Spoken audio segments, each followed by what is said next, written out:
El siglo de oro español fue siglo de grandes escritores, fundamentalmente ascéticos y místicos.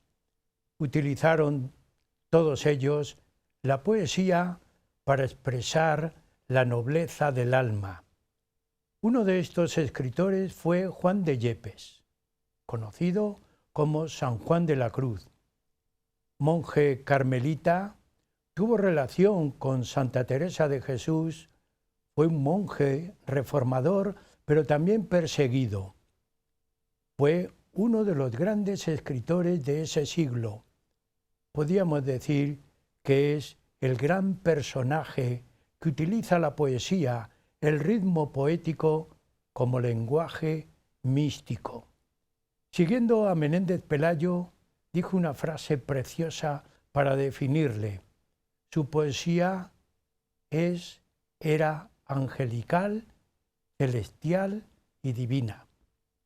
Con esta idea, hoy, Huella de nuestro tiempo, le va a presentar este personaje, San Juan de la Cruz.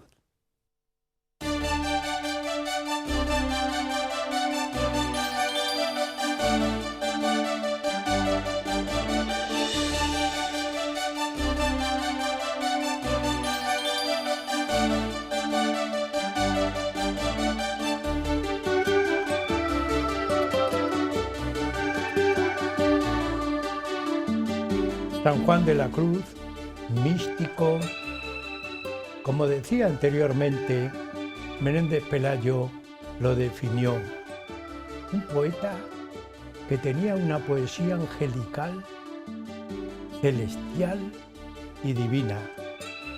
Todo esto nos anima a hablar hoy de San Juan de la Cruz. Fue canonizado en 1726 por el Papa Benedicto XIII. Posteriormente es reconocido como el poeta o el maestro y hasta casi el representante de todos los poetas españoles en 1952. Pero anteriormente es considerado doctor de la Iglesia en 1926 por el Papa Pío XI. Cuando llega el cuarto centenario de su muerte, Salamanca no le olvida. Le nombra en 1991 doctor honoris causa. Amigos, ¿qué decir de San Juan de la Cruz? Pues mucho, y lo van a decir dos invitados especiales. Se trata del doctor don Manuel Becerro Cereceda y hoy le acompaña doña María Teresa Covaleda Hernández. A los dos yo les agradezco el haber deseado venir al programa a hablarnos de San Juan de la Cruz. Así que muchas gracias, Manuel, muchas gracias, María Teresa, por estar en el programa con nosotros. ¿Qué decir, amigos, de nuestros dos invitados? Don Manuel Becerro Cereceda, que ya ha participado en otros programas, es doctor en medicina, especialista en psicología escolar y además es musicólogo. También tiene una gran preocupación por el psicoanálisis. Pertenece al Instituto de Psicoanálisis Psicoanalítico de Salamanca. Creo que no me dejo nada por ahí, Manuel. También tenemos a doña María Teresa, a su lado, doctora en filosofía, una persona que para mí es especial.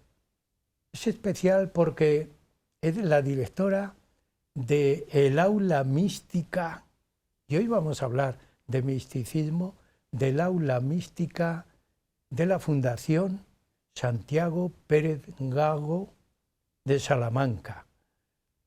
Escritora, algunos de sus libros, los títulos me quedan por ahí porque son muchos. Me ha llamado la atención esa apología o esa de Toro, y también algo así como una síntesis de la estética, que generalmente a la estética pues se le queda en el tiempo a Aristóteles y se queda allí, pero luego a través de los tiempos es un concepto que no se toca, ¿verdad? Que no se olvida. ¿Por qué te hizo, y aunque sea un paréntesis, por qué te movió a hablar de la estética, Teresa? Bueno, la estética está muy relacionada con la mística de alguna manera. Sí. Yo soy alumna de Fray Santiago Pérez Gago, que fue mi director de la tesis doctoral. La tesis doctoral a la que te has referido, bueno, te has referido del libro, Sí, del sí. libro de los toros, el simbolismo del toro, la lidia como cultura y espejo de humanidad. Los toros, hay una estética muy profunda, porque está la muerte alrededor de este arte tan maravilloso. Los filósofos hablan de la muerte, pero hablan en teoría. Los toreros están al pie de la muerte, Sí. pero para trascenderla. La estética tiene un componente, no es la plástica como normalmente la solemos entender, es mística, es espiritualidad, y como mi profesor, mi maestro, fue el fundador de la estética originaria. La estética originaria es mística pura, es espiritualidad. Te preguntaremos por ahí, pero ya es un adelanto, porque también hablamos de la muerte en los poemas de San Juan de la Cruz. Pregunta obligada: ¿quién fue este personaje? ¿Cómo vive? ¿Dónde vive? ¿Cómo estudia? Porque a mí me llamó mucho la atención que Santa Teresa dice: ya tengo fraile y medio, porque era muy pequeño de estatura. Manuel, ¿qué podemos decir? Juan de Yepes nació en un pueblo, en Fontiveros, un pequeño pueblo de Ávila, de economía agrícola y ganadera, y fue el segundo de los hermanos de Gonzalo de Yepes y Catalina Álvarez, y muy pronto muere su segundo hermano, el segundo hermano de la familia, y su padre, por la crisis agraria y una crisis de hambre que hubo en los años 40 del siglo XVI.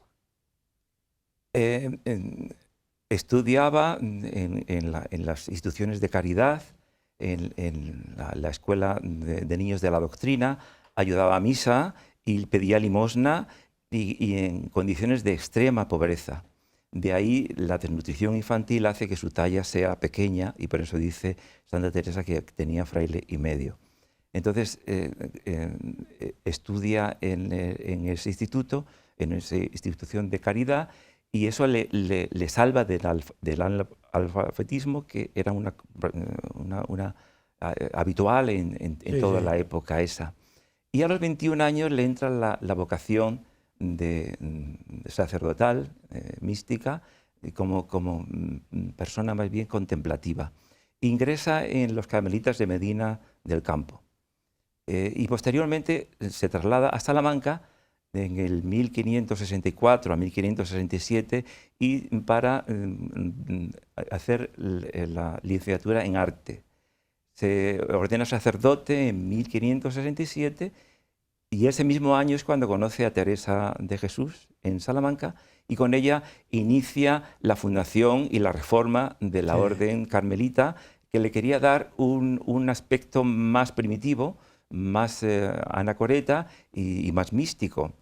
Y posteriormente ya hay un conflicto en la orden carmelitana y hay una diferencia de criterio y nombran un visitador para la parte de descalzos y parte de calzados y es apresado. Es apresado durante 8 meses y conducido a un convento donde está en condiciones de extrema soledad, y eso le hace escribir el Cántico Espiritual, que es uno de los poemas más importantes que él tiene. Posteriormente, ya salvado de la cárcel, se traslada a Andalucía y allí pasa unos años muy tranquilo y muy feliz, escribiendo, y allí escribe La llama de amor viva, que es una de las obras más excelsas de la mística. Pero el superior de la orden le tenía un poco, en fin, no era santo de su devoción, nunca mejor dicho, sí, y le priva de todos sus cargos porque era vicario en Andalucía y lo manda al monasterio de la Peñuela, que era un monasterio alejado en la serranía jienense, y allí se encuentra completamente aislado, como siempre fraile, le priva de todos los cargos. Y él allí dice que se encuentra muy bien porque encuentra menos materia de confesión cuando está entre las peñas que cuando está entre los hombres. Y él, estaba por allí y de repente, pues un día, en sus viajes que hacía por el campo, tropezó en un zarzal y se hizo una herida en una pierna que le provocó pues, una sí, sí. infección y un dolor y una inflamación. Y hay que tener en cuenta que en el siglo XVI las heridas se curaban tópicamente, no había antibióticos, ¿no? Y como muchos se cauterizaban, porque la antibioterapia surgió cuando la descubrió Louis Pasteur, Robert Koch, Sí. y el primer antibiótico se descubrió en 1955, que Y fue... muere allí, ¿no? Entonces tiene una infección en Sí. esa pierna que le provoca mucho dolor y mucha fiebre, y entonces es avisado el provincial, que le dice que salga del convento y da a elegir entre los dos conventos más cercanos, que eran más poblados, que era Úbeda y Baeza. En Baeza él era muy conocido porque había estado allí y el prior era un amigo suyo. En cambio, en Úbeda el prior era una persona que él había corregido cuando a su vez era prior de él. Y Sí. entonces, incomprensiblemente, elige Úbeda para ir a curarse de esas fiebres que tenía. Parece una actitud un poco masoquista, pero hay que tener en cuenta que los místicos, y sobre todo en el libro de Luis Sencillo sobre la comunicación absoluta, dice que los místicos Dios le manda pruebas tremendas Sí, para alejarles del sí. mundo. Y ahora hablaremos de los místicos. Entonces él Sí. elige incomprensiblemente Úbeda. Va allí a Úbeda y dice que le den la celda peor, la que no quieran. Ya. Y desde luego el superior le trató inhumanamente. Le metió en una celda y le prohibió las visitas. El que la atendía, el enfermero que la atendía, le prohibió que le diera de comer nada que no fuera lo que habitualmente tenían en el convento, porque él era muy conocido y la gente le llevaba cosas en fin, para que se pusiera bueno cuanto antes. El viaje desde la Peñuela a Úbeda empeoró su estado y llega en unas condiciones muy malas. Una infección de la pierna le estaba provocando un problema por gérmenes anaerobios y estaba encamado y pasó muy mal su enfermedad y le fue amputada parte de una pierna. Pero a pesar de esa amputación y del cauterio, que luego habla en el cauterio en sus Sí. poemas, él termina muy mal, tiene muchas fiebres, termina con úlceras de decúbito, estaba en una situación muy mala. Entonces cuando quieren ir unos músicos, porque era muy conocido, a alegrarle un poco en su enfermedad, que era tremenda, y él le dice que no, que si Dios le manda esos sufrimientos, él tiene que asumir esos sufrimientos que forman parte de él como una asunción del dolor con el paradigma de Jesucristo. Porque los místicos se someten, parece ser que se someten Sí. a unas pruebas tremendas para que alejarse del mundo y que estén solamente pendientes de su... Si te parece, vamos, hablamos de místicos. ¿Qué es la mística? Porque antes ya habías iniciado, Teresa, ¿qué es la mística? La mística es una palabra que viene del término griego místicos, que significa misterioso, enigmático, y está referido a las antiguas religiones mistéricas de Eleusis, de la antigua Grecia. Por su parte, la Real Academia de la Lengua Española nos da una definición de lo que es la mística y nos dice que es un estado extraordinario de perfección religiosa que consiste en la unión del alma con Dios por el amor y que va acompañado de éxtasis y de revelaciones. De este modo, la mística es un estado a través del cual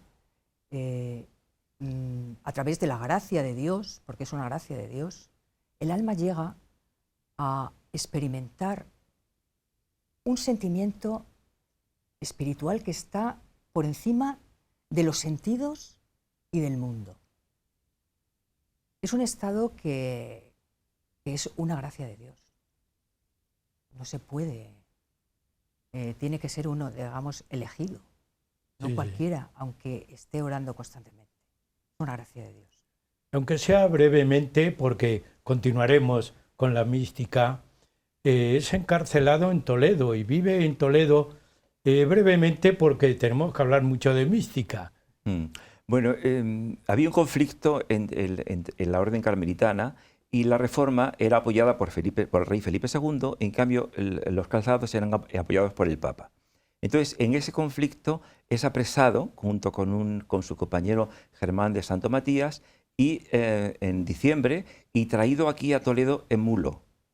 Hay que pensar en las penalidades que tuvo que pasar. El traslado, ¿verdad? El traslado desde ¿Cómo sería? Entonces se le lleva al convento de Nuestra Señora del Carmen, ya desaparecido, porque los franceses lo destruyeron, que esquilmaron muchísimo patrimonio artístico y cultural en España.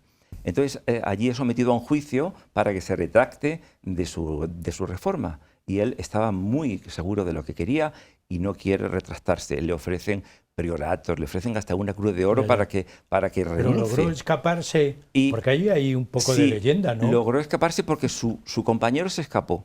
Entonces a él le metieron en un cuarto de unos 60 por 7 metros de largo con un ventanuco muy grande, o sea, muy pequeño, perdón. Entonces él no podía escaparse y le pusieron un carcelero que le amargó la vida durante 6 meses. Pero le cambiaron posteriormente el carcelero, le pusieron a Fray Juan de Santo Matías, que era un joven nacido en Fuensalida, toledano, que venía de Valladolid, y ese le trató mejor. Le dio papel y pluma y aguja para coser el hábito, que lo tenía muy maltrecho. Escaparse a pesar de Entonces, todo eso, ¿no? Él logró escaparse ya no tanto por evitar el sufrimiento, sino porque no podía realizar su misión a la que estaba encomendado. Sí. Entonces, él logró anudar las mantas que le habían dado para cobijarse y una noche se salía, porque el carcelero le dejaba salir, y desde allí vería justo el castillo de San Servando, que estaba justo enfrente. Estaba ubicado. Entonces, ahí. Él vio que la posibilidad de salir y ató unas mantas y por las mantas se deslizó hacia abajo, pero cayó en otro muro y no sabía cómo subir ese muro. Y en ese momento las crónicas dicen que le habló a la Virgen y le dijo: Virgen mía, valedme. Entonces se dio cuenta que había un gato que salía por uno de los flancos del muro y por ahí se metió. Pero pasó a otro convento, que no era el de frailes, sino de monjas. Y tuvo que salir otro muro y luego ya saltó otro muro y ya logró subir a la plaza de Zocodover. Y allí encontró un portal abierto y le pidió permiso al dueño y le dejó dormir allí. Entonces, una vez que amaneció ya, pensó ir al convento de las carmelitas reformadas, que él conocía, que eran discípulas de Santa Teresa, y las monjas le acogieron y le avisaron al canónigo para llevarle al hospital. Y fue atendido en el Hospital de Santa Cruz. En el Hospital de Santa Cruz. Que es el Museo de Santa Cruz actual. Muy bien. Ascética y mística. Porque aquí están los avatares de un místico. Pero también está, diríamos, en una situación ascética, ¿no? Sí. ¿Qué diferencia hay entre una y otra? Sí, normalmente se suelen confundir estos dos términos, pero hay una diferencia sustancial. La ascética se trata de que es la propia persona, el propio individuo, quien es la propia voluntad del propio individuo, a través de una serie de ejercicios o de prácticas, como puede ser la oración, los ayunos, la abstinencia o la austeridad en la conducta. Esto puede ser cualquiera. Sin embargo, la mística no depende ya de la voluntad humana, sino que depende de la misma voluntad de Dios, que es quien toma la iniciativa. Y entonces es que es una gracia. no puede cualquiera, aunque esté uno en contemplación, constantemente orando, haciendo ayunos, depende de la elección de la propia divinidad. Y es que a través de esta gracia, el alma llega a experimentar en esta vida, esa unidad con Dios, cosa que no le ocurre al asceta. El asceta puede estar pues, constantemente orando, pero si no es la voluntad propia de Dios, no tiene esa gracia en esta vida de llegar a la unidad en Dios. Bueno, pues muchos avatares, pero es un místico. Y además es un poeta, has dicho, en algún lugar le dejaron papel y lápiz para escribir. ¿Alguno de los poemas importantes de San Juan de la Cruz? Un poema muy místico es Tras un amoroso lance. Él sabe que conoce muy bien el arte de la cetrería y simboliza el vuelo del camino hacia el cielo, como un significante del camino místico.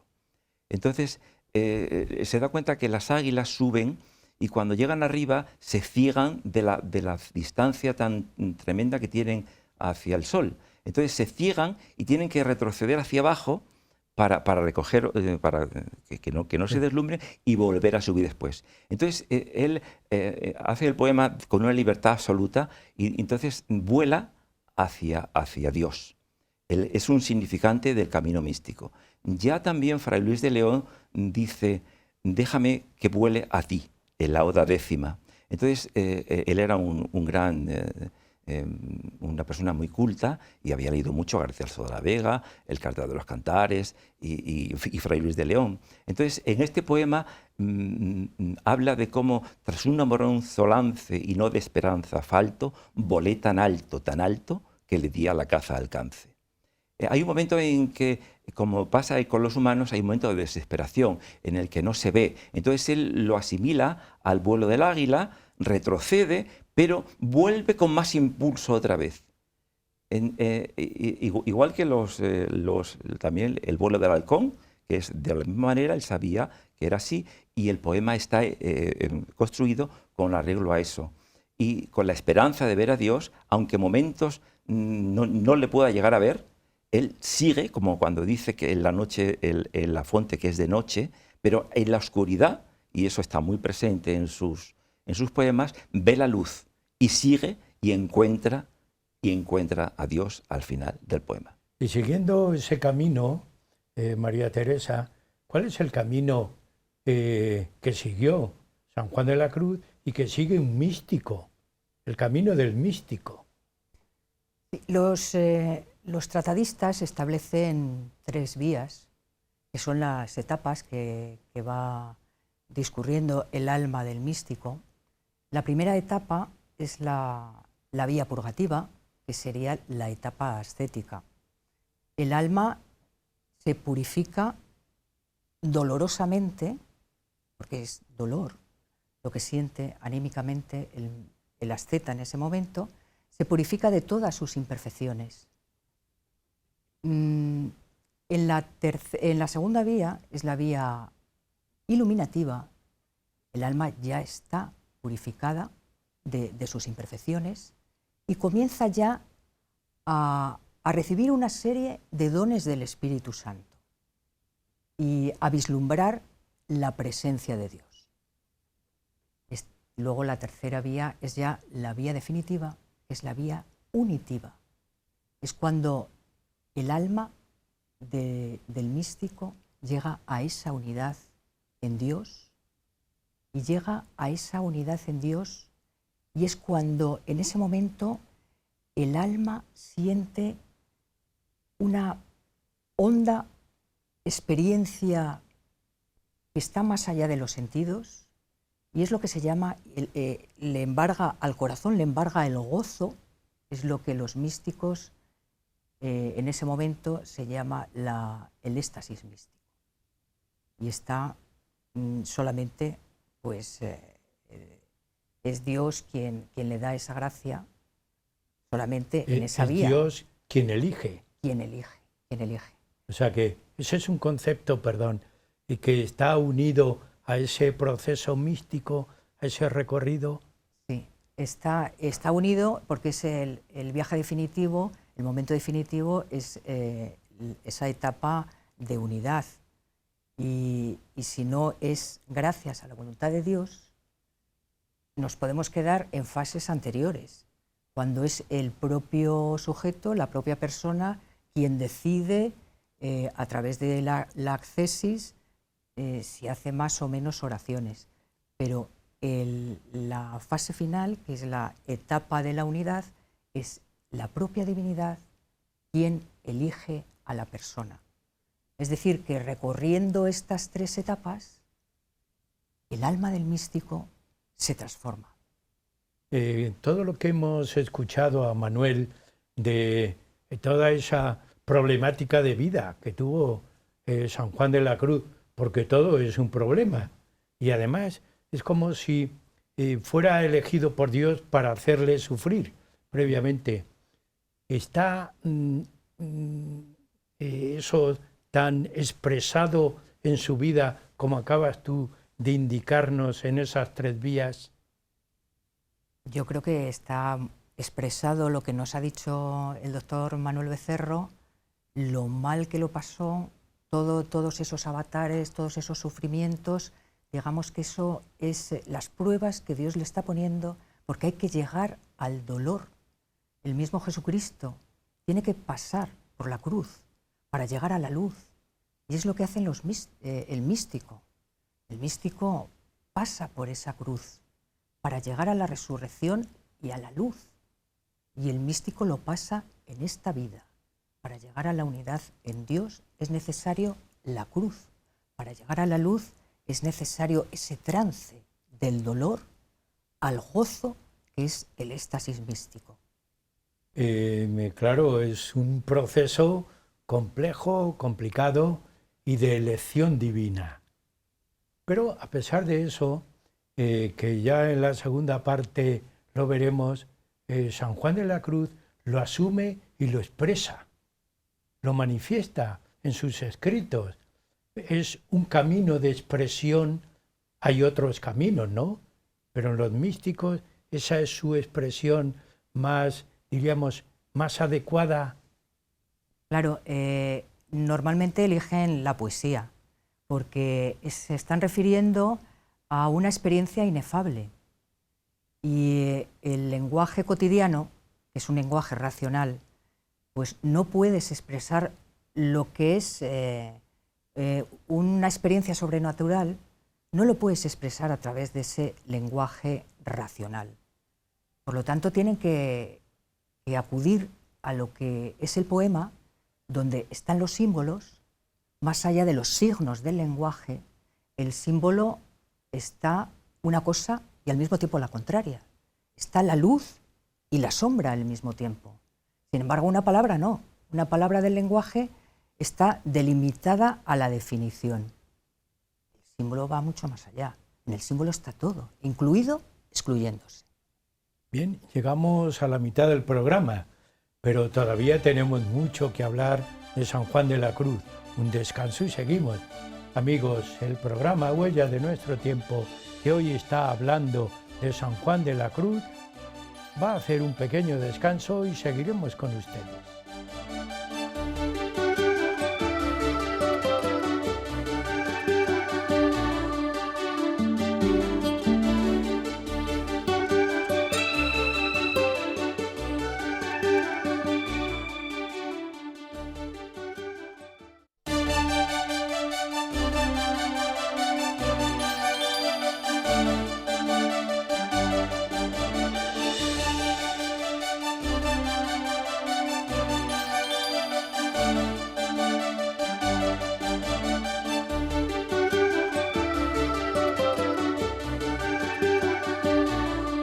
Continuamos en el programa Huellas de Nuestro Tiempo, que estamos tratando el tema sobre San Juan de la Cruz. Continúa con nosotros en el estudio el doctor don Manuel Becerro Cereceda, y la doctora doña María Teresa Covaleda Hernández. Nos han hablado de la ascética, de la mística y del místico San Juan de la Cruz. Y vamos a preguntarle a don Manuel, al doctor don Manuel Becerro, por los poemas. Entréme donde no supe. Yo había puesto el acento en otro sitio, pero me había parecido bien porque la lengua tiene una evolución y un cambio. ¿Qué nos dice el poema? Este poema ya a mí, cuando leía, me hizo pensar y reflexionar. ¿Dónde entra? ¿Cómo entra? No lo sé, tú lo sabes. Es un poema de una experiencia mística. Entonces dice que él entró a un lugar y no supo dónde estaba, pero cuando allí entró, empezó a entender todas las cosas. Cuando uno busca dentro de sí, encuentra dentro de la persona la conexión extásica, la conexión con Dios, la conexión con la tercera persona de Dios, de la Trinidad, que es el Espíritu Santo. Ha sido una constante de búsqueda en San Juan de la Cruz y en otros autores cristianos y místicos. Ya decía Agustín de Hipona, dice, te buscaba, Señor, fuera y no me daba cuenta que estabas dentro de mí. Y cuando él dice en el poema, entréme donde no supe y quedéme no sabiendo, cuando dice no sabiendo no es que no sepa dónde está, sino que lo quiere decir como un sistema de buscar algo distinto. La experimentación que tiene él, la experiencia mística, como estábamos comentando antes, no es una experiencia sensorial, es una experiencia que trasciende al intelecto. Por eso dice toda ciencia trascendiendo. No es una... Dice que ninguna ciencia llega a eso, a esa experiencia de Dios, y que una vez que se tiene esa experiencia ya todo lo demás no vale para nada. Eso es lo más importante que él tiene. Y cuando dice que la experimentación mística, sabemos por la psicología, tú también eres psicólogo igual que yo, que la información no llega, la mayor parte de la información no llega por los sentidos solo, llega por nuestro intelecto, llega por nuestro inconsciente. Entonces, la experiencia mística dice que cuando se está en la contemplación, esa sabiduría no la da la razón, la da la comunicación con nuestra mente, con el Espíritu Santo, con la personalidad esa tan buena que, claro, nos atiende y nos ampara durante toda nuestra existencia. Esto supera toda acción psicológica. Y supera toda ciencia. Incluso dice que los filósofos tampoco lo pueden entender porque no está en la sabiduría, sino está después del intelecto, en la comunicación con Dios. Toda ciencia trascendiendo. Sí. De esta manera, pues, claro, nos podíamos preguntar, ¿cómo se hace una persona mística? Porque cualquiera que nos escuche dice, bueno, pues yo quiero ser místico. Pero no es tan fácil. No. No es tan fácil, no. Es algo extraordinario. La persona mística pone su vida al servicio de la voluntad de Dios, por encima de su propia voluntad de Dios. Y deja que sea Dios quien obre en él, que sea Dios quien actúe en él por encima de sus circunstancias. Y era lo que experimentaba de alguna manera San Pablo cuando decía, no soy yo quien vive en mí, sino que es Cristo quien vive en mí. Desde esta concepción mística de San Pablo, la persona se transforma en una ofrenda de amor y de caridad. La caridad espiritual que consiste en descubrir en los ojos del prójimo la mirada de Dios. Eso, de alguna manera, es en ese amor, en ese descubrimiento, que no es obra de la propia persona, sino que es obra del Espíritu Santo, es obra de Dios. Ese descubrimiento, esa caridad. La caridad no parte de uno mismo. La verdadera caridad parte de Dios. La llama de amor viva es una de sus grandes obras. Ya a lo largo de todo el programa estamos viendo que su obra es breve, pero su vida es intensa. Parece una contradicción, ¿verdad? Pues no es una contradicción. Y es un poema muy corto, pero absolutamente muy intenso.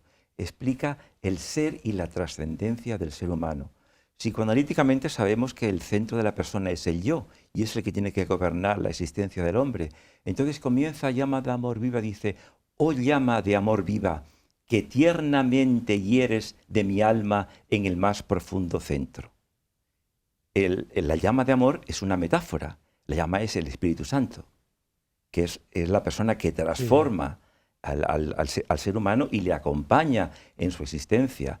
Luego cuando dice, oh cauterio suave, es también el Espíritu Santo. Oh mano blanda, es Dios mismo, la mano de Dios. Oh toque delicado, es Jesucristo, la Trinidad, que a vida eterna sabe. Entonces, cuando habla el deseo que tenía el de ver a Dios, dice, oh lámparas de fuego. Es un pleonasmo, una exquisitez lírica, porque las lámparas son de luz y de fuego. Él estaba en la oscuridad en su vida y la luz de Dios le iluminó completamente. Entonces, los verbos cauterizar, herir, y dice, estás en mi seno. El seno, en la tradición cultural del siglo XVI, era el sitio donde se pensaba que estaban los sentimientos, y especialmente el sentimiento del amor. Y dice él, moras en mi seno, moras dentro de mí. La llama de amor viva es quizá el poema más intenso, más corto y más intensamente místico. Damaso Alonso decía que era la expresión de la mística pura y el poema más representativo de la mística en lengua castellana y seguramente a nivel universal. Claro, nos hace pensar cómo va la mística por ahí, ¿verdad, María Teresa?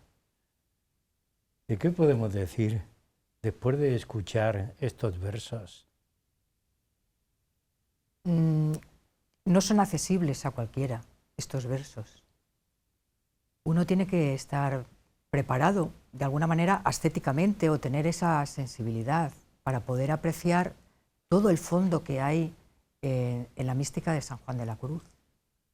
No cualquiera puede llegar a entender esa profundidad que tienen los versos de San Juan de la Cruz, porque los versos de un místico te tienen que llegar tan profundamente al corazón que te hagan vibrar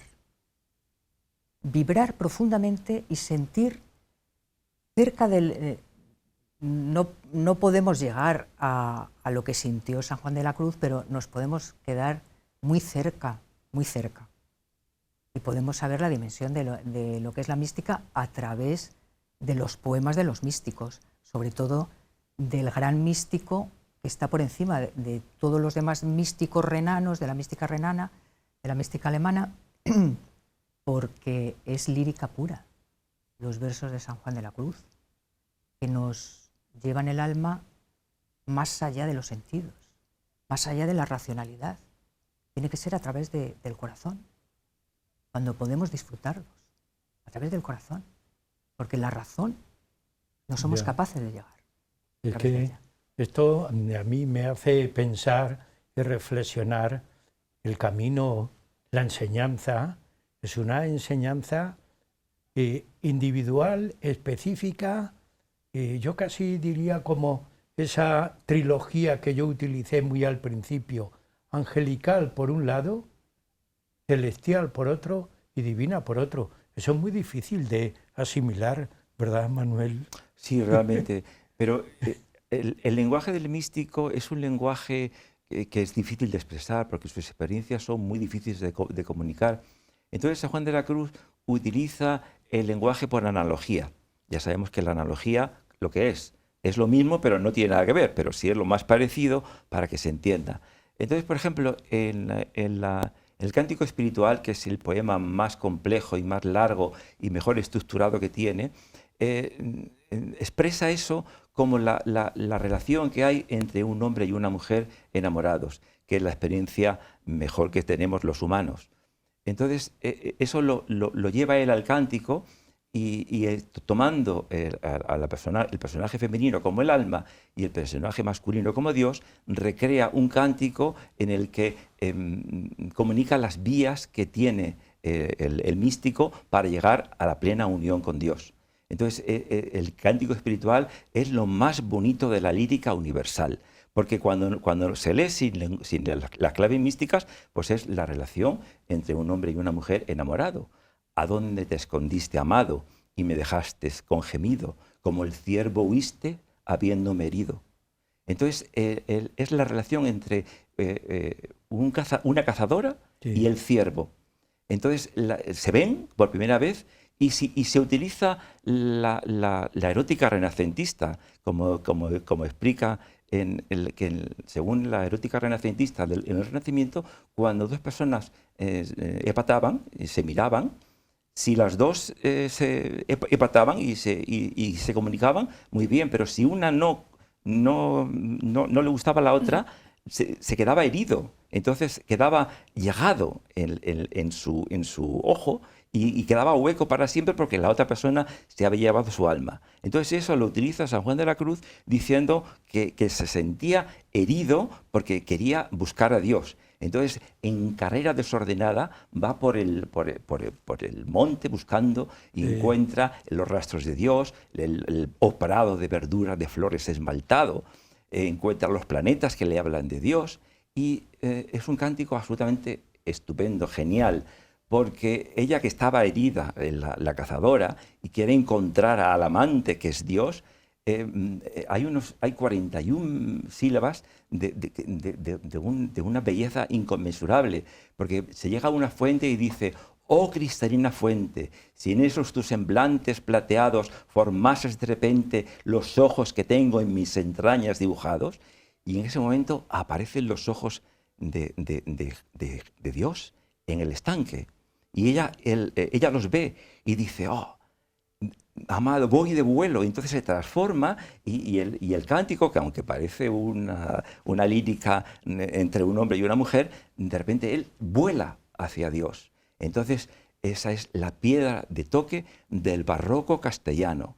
81 sílabas sin que medie un solo verbo. Mi amado, las montañas, los valles solitarios, nemorosos, las ínsulas extrañas, los ríos sonorosos, el silbo de los mares amorosos. Es una belleza indescriptible. Después, en el poema, ya la amada encuentra al ciervo, y se produce la unión, incluso las bodas, en la estrofa 28, se producen las bodas en una especie de mesa celestial donde dice: cuando salí en la bodega de mi amado bebí, y cuando salí de aquesta ya otra cosa no sabía, que solamente amar es mi ejercicio. Y dice: y si ya no me veis nunca más, me hice perdidiza y fui ganada. Y hay una frase absolutamente deliciosa cuando dice: en las frescas mañanas escogidas haremos las guirnaldas en tu amor florecida y en un cabello mío entretejido. Eso quiere decir que las guirnaldas, frescas mañanas, son la juventud, cuando se hacen las cosas mejores para Dios y que se entretejen en un solo cabello. Quiere decir que cuando el Dios es tan generoso que con un mínimo cabello nuestro nos da todo lo demás. Una mínima aportación del ser humano, Dios te da absolutamente el 100 por 1000.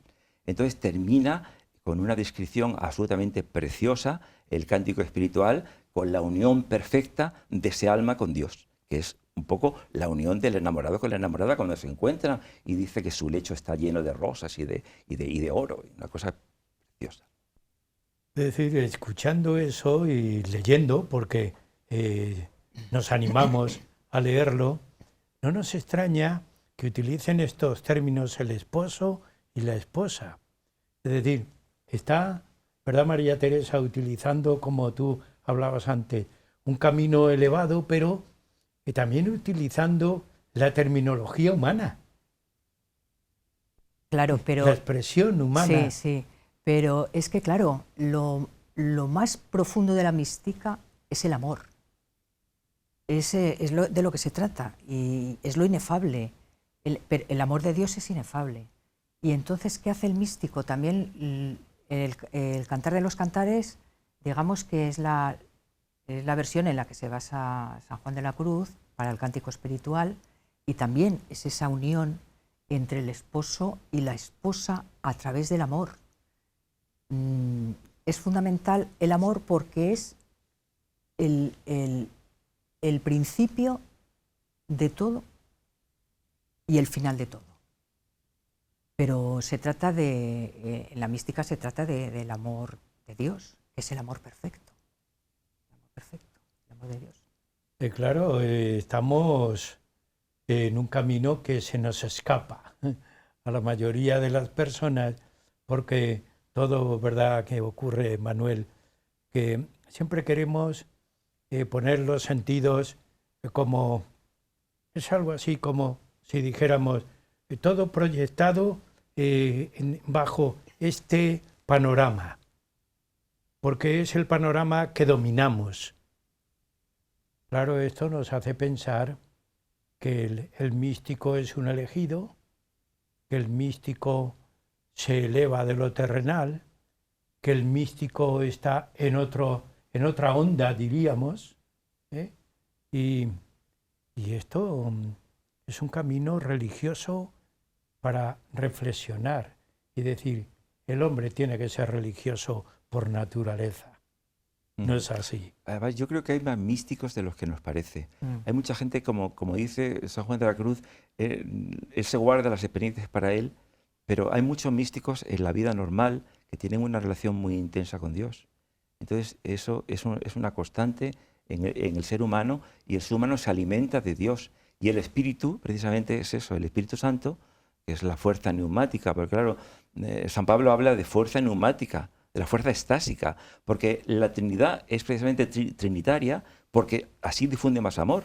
Si no fuera trinitaria no difundiría tanto amor. Eso lo decía Luis Sencillo en la obra Comunicación Absoluta, que Dios está con nosotros en cada momento. Y por eso dice San Juan de la Cruz, lo busca y lo encuentra dentro de sí. Porque decía Agustín que lo buscaba afuera, Agustín de Hipona, San Agustín, y decía, al final me di cuenta que estaba dentro.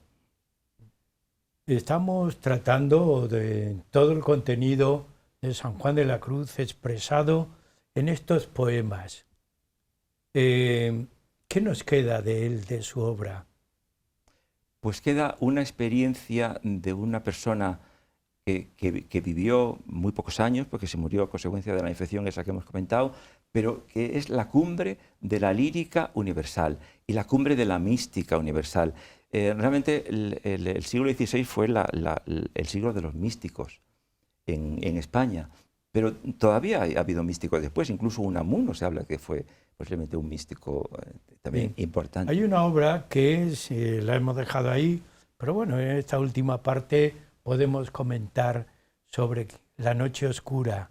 La noche oscura es una metáfora de la crisis emocional, crisis vocacional o crisis personal que podemos padecer cualquier persona en cualquier momento de la vida. Las crisis siempre, siempre tienen un valor importante. Cuando se superan, nos transforman y nos cambian y nos hacen ver las cosas de otra manera. Las cosas muchas veces no son como son, sino son como son y no como las vemos. Entonces las crisis emocionales, las crisis profesionales, las crisis espirituales, que eso es, San Juan de la Cruz pasó por una crisis espiritual grande, y Santa Teresa también. Durante 20 años ella dice que estuvo en una crisis de sequía espiritual durante 20 años y al final ya encontró realmente el camino, igual que San Juan de la Cruz. Entonces, el poema de la noche oscura expresa eso precisamente, las dificultades que tiene el ser humano en nuestra vida y que después de la noche sale la luz, que sale de dentro. Entonces, también en la noche oscura es un poema en el que una mujer queda con su enamorado. Entonces, otra vez volvemos al alma, que tiene una cita amorosa y sale de su casa por la noche, estando ya mi casa sosegada, dice. Quiere decir, ya habiendo pasado esa noche oscura y habiendo superado ya todas las dificultades que la vida humana tiene y las pulsiones que realmente condicionan al ser humano, las pulsiones que tú como psicólogo lo sabes perfectamente y que son las que aprisionan al hombre y no le dejan subir y no le dejan volar hacia Dios como hacía San Juan de la Cruz. En una noche oscura, con ansias y en amores inflamada, oh dichosa aventura, salí sin ser notada, estando ya mi casa sosegada. A oscuras y segura, por la secreta escala disfrazada, oh dichosa aventura, salí sin ser notada, estando ya mi casa sosegada.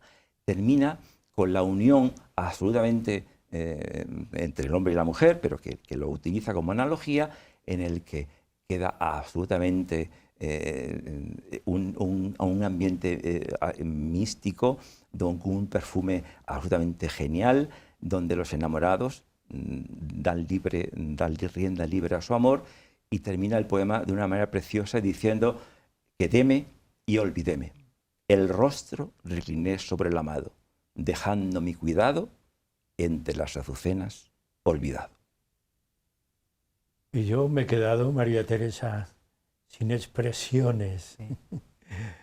Y bueno, yo en esta última parte del programa, ¿qué podemos decir? Como una transmisión muy personal, muy que nos salga espontáneamente, porque todo tiene en la vida su mensaje. Toda enseñanza tiene su recorrido y también su objetivo y su fin. Como filósofa que eres, como estudiosa del misticismo, ¿qué nos puedes decir de todo esto que habéis expresado para que sirva un poco de concentración a la persona? Porque cada programa, cada libro, cada escrito tiene unos mensajes. ¿Qué podemos decir, María Teresa? Bueno, la mística es fundamental. Decía Raymond Panikkar, que era místico también, era de origen catalán y también hindú. Decía que el